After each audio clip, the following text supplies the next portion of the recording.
Hey there, my friend. I want to talk about a problem, a myth out there, and it has to do with the word enlightened.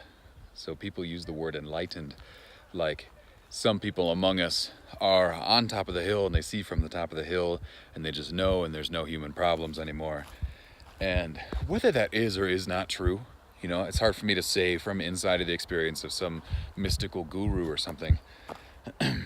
Whether that is or isn't true, using that belief and that way of shaping your world around you, of explaining your world around you, saying that some people are enlightened, I'm working towards enlightenment, someday I'll be at the top of the mountain, that's disempowering to you because it puts your power into the hands of somebody who is enlightened to be able to tell you how to be enlightened. But see, the thing that I've come to find is the most important, really spiritual truth is that you are it. The real you is it. In Sanskrit, they say tattvam asi, like you are that, whatever that is. And by that I mean like the ability to create love. Except in order to explain it throughout history, we've had this like organized religion way of saying it, which has been more like God is it, up there, up in heaven somewhere, and you are not worthy. You can get better, but there's a glass ceiling there, and you will never be it. But that'll get you out of the mud. I mean, that'll get you out of a really difficult experience of life because it teaches you how to experience love, but it doesn't teach you that you are love, which is so much more important. So I think when you merge the answers of the question, who are you and where is God, then it's like you really start to make leaps and bounds on your own spiritual journey. And if the word spiritual or spirit, gives you the heebie-jeebies, I understand it did for me too. Coming from an electrical engineer background, sorry, all that light. Coming from an electrical engineer background, man, I doubted it all along the way. I'm like, I don't believe in God. I don't have this belief of God far away outside of me, the wise old man in the sky with a beard that pulls puppet strings and all this stuff. I said, I don't believe in it. But what I've come to find now is that believing is kind of irrelevant. Like a belief is like a favorite thought that we have. A thought that you like pin to the top of your mind, to use a Facebook analogy. And believing really isn't, it's not resourceful to believe certain things because if you haven't experienced it for yourself, then a belief is just, I think I heard somebody say once, it's like clarity without certainty. Certainty without clarity. Because, you assume that it's true, but you've never tested it. It's like assuming the conclusion of a scientific method experiment without running the experiment, which is ridiculous. And so in the book that I'm writing, and about halfway done with, almost finished, which is called Inner Courage, and you can get I'll post a description or a link down here where you can get your free copy. I'm working through like a spiritual scientific method. But in the middle chunk there, like after you make your hypothesis and before you make a conclusion, it's not, experimentation, it's experientation.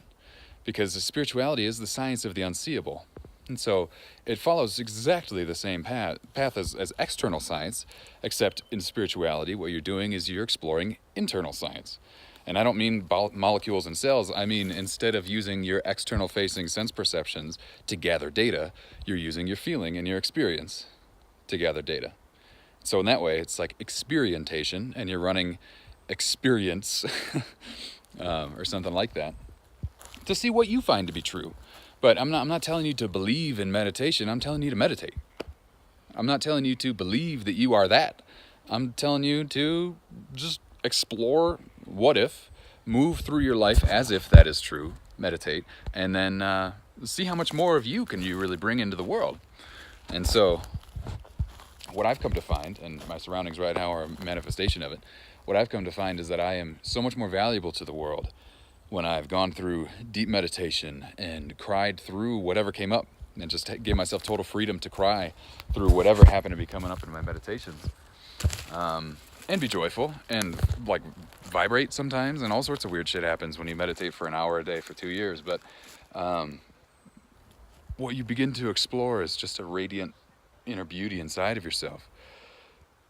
But the reason I wanted to make this video was because enlightenment, and getting enlightened, is the defeatist way to look at it in reality, because here I am making this video talking about this, and somebody who jumped to a conclusion would say like, oh, he's either nuts or he's there, he's got it, he's enlightened, he gets it.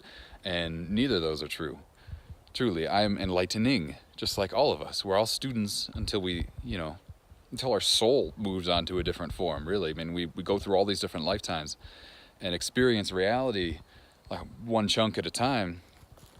But we've always got new lessons to be learning, and to be enlightened or far in your enlightenment path, or getting the fruits that we're trying to get off of this spirituality tree, doesn't mean being happy all the time. It means being at peace with up and down, with good and bad, with bright and dark.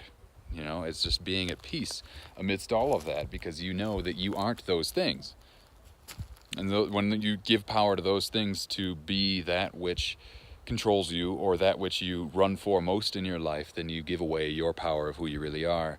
And that's where all of our anxiety, depression, and feeling bad and all this sorts of stuff come from. Because you're forgetting, what you're here to remember, which is that you are the infinite love of the universe, not God, not even these trees, not even this beautiful nature. Not any teacher out there, not any gurus, not me, you, each of us, every one of us. Every one of us is that. Creators of that. Conduits of that. Musical instruments playing the song of that. And you can be that voice as loud as you choose. You can empower that love as loud as you choose. But see, you just have to step into it. When you get these insights from meditations, or when you get a whisper of just inner knowing of what you need to do, or something inside of you makes you so excited to do versus what you're supposed to do, feeling like, oh, trust your feeling. Run an experientate with your whole life. Continue the process of experientation, I guess that's a better way to say it, through your life, and come to your own conclusions. But most importantly, don't look up to anybody else but that feeling inside of you, because everything else outside of you, other people may call them enlightened, but it's still defeatist to look at the world that way.